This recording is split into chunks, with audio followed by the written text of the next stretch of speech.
Eu estou prolongando bastante esse assunto sobre a Agenda 50-50 da ONU, porque na verdade é algo tão massivo, é algo tão relevante, que acaba afetando a vida de milhares, se não milhões de homens ao mesmo tempo, de formas bem diferentes, e eu acho que talvez só no meio dos vídeos da playlist que eu devo ter comentado o quanto isso deve afetar a vida de um homem casado ou de um homem divorciado. Enquanto no vídeo curto que eu fiz assim de adendo, um resumido, eu tratei mais assim só das consequências disso pro homem solteiro ou pro homem MGTOW. Mas agora eu gostaria de fazer um exercício bem rápido e bem simples, que é basicamente o seguinte, imagina a união da Agenda 50-50 com as varas de família. E imagina os efeitos disso na vida do infeliz que acabou decidindo se casar e acabou decidindo ter filhos. Então pensa o seguinte, sem a Agenda 50-50, esse cara já está de certa forma ferrado, porque o casamento ele é um contrato totalmente unilateral. Mesmo que o homem acredite assim, não, mas eu fiz um pré-nupcial, eu fiz um acordo de separação total de bens ou uma separação parcial de bens. A gente não sabe até quando que esse acordo ele vai ter alguma validade legal. Ele não é definitivo.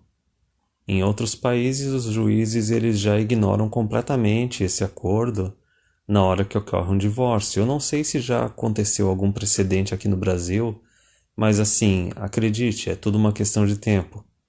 Tu vai achar que tu tá seguro e daí na hora do divórcio a tua esposa ou ex-esposa, né, vai alegar que ela tem um salário menor que o teu e que tá passando necessidade, o juiz vai achar ela uma coitadinha e vai passar por cima do prenupcial e tu vai ter que dividir os teus bens. Então nisso o homem já tá ferrado. Só que daí tu pega outras questões também. O cara que tá casado, assim, se ele quiser fazer uma vasectomia, ele tem que pedir permissão para a esposa dele. Se a esposa dele não quiser dar permissão, ele não tem como fazer o negócio, ele vai ter que pedir o divórcio, entende? E da mesma forma que assim, o pré-nupcial ele não é definitivo, até mesmo a mudança na lei que fizeram para tentar garantir o direito de guarda compartilhada para o homem, o próprio canal do Dom Sandro ele disse que isso não foi aplicado. Os juízes e os advogados da vara de família não estão aplicando a lei.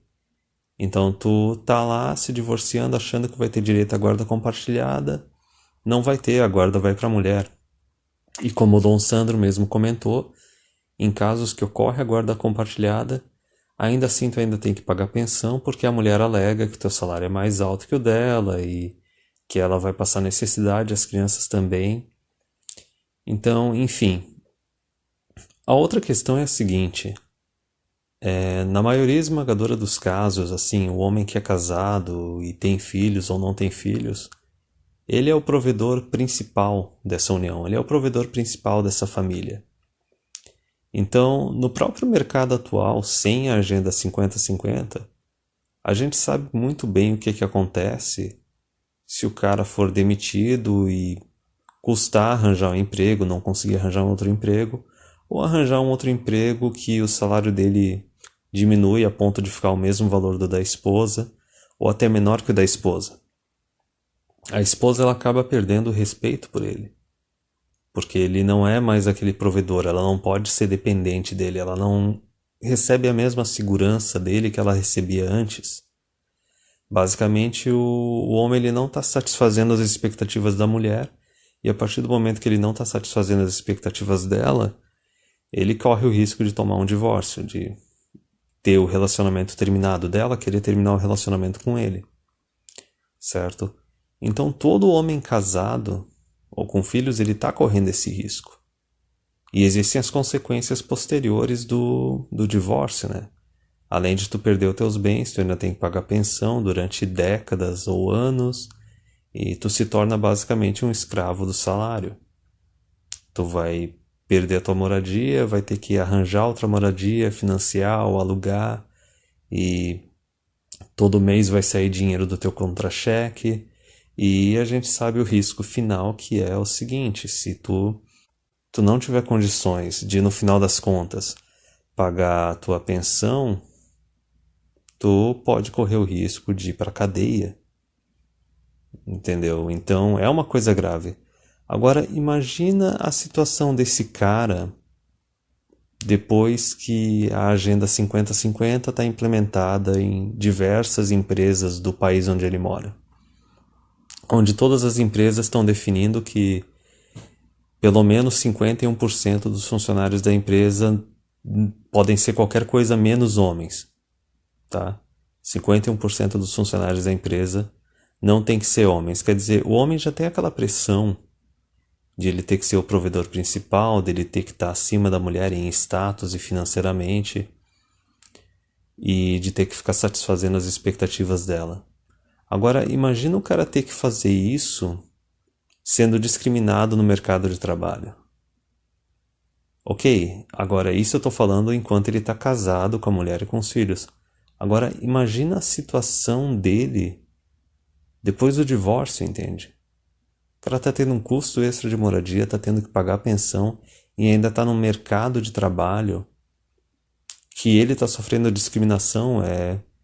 Nossa, é quase certeza que o cara vai ter que liquidar todos os bens dele para pagar a pensão, voltar a morar com os pais ou ir para a rua, ir para o olho da rua.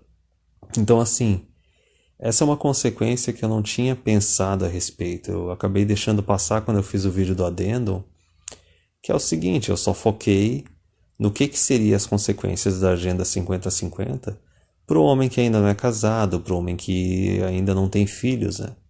Que basicamente eu disse que isso seria o fim do casamento e o fim da taxa de natalidade. Porque os homens sofrendo discriminação, eles não conseguiriam chegar naquele nível econômico que é necessário para atrair uma mulher para poder se casar e ter filhos. Aquele nível econômico que faz a mulher se sentir segura o suficiente para ela estar disposta a se casar e ter filhos. E não só isso, o homem conseguir manter aquele nível, conseguir crescer mais profissionalmente para manter o relacionamento, para conseguir ficar satisfazendo as expectativas da mulher e não correr o risco de sofrer um divórcio posteriormente. Só que tem aquele detalhe: enquanto essa Agenda 50-50 for sendo implementada em empresas, nós vamos ter o caso de homens que já estavam casados, já estavam com filhos, enquanto essa agenda estava sendo implementada. E ao passo que antes eles não sofriam essa discriminação, eles vão começar a sofrer a partir disso. Então, assim, pensa na quantidade de homem que vai ser sacrificado por causa dessa lei imoral. Que não é uma lei, né? É uma recomendação, entre aspas, que está sendo forçada em empresas. Então, da mesma forma que agora, com isso, um monte de homem que foi pego de trouxa, né? Tá casado, tá com filhos e vai começar a sofrer discriminação, sofrer injustiça, esses homens vão ser sacrificados da mesma forma que, por exemplo, há umas 2 ou 3 décadas atrás, vários homens foram sacrificados quando o divórcio sem culpa, né, foi legalizado aqui no Brasil. Que basicamente é o divórcio no qual, assim, a mulher pode pedir o divórcio por qualquer razão. Simplesmente porque está insatisfeita, porque se desapaixonou, e até mesmo o caso de a mulher estar traindo, assim, ela pode pedir o divórcio e não sofre nenhuma retaliação, não perde nenhum direito. Ela simplesmente está acabando com a família, acabando com o casamento, e ela é recompensada com a partilha de bens, é recompensada com a guarda dos filhos, é recompensada com pensão.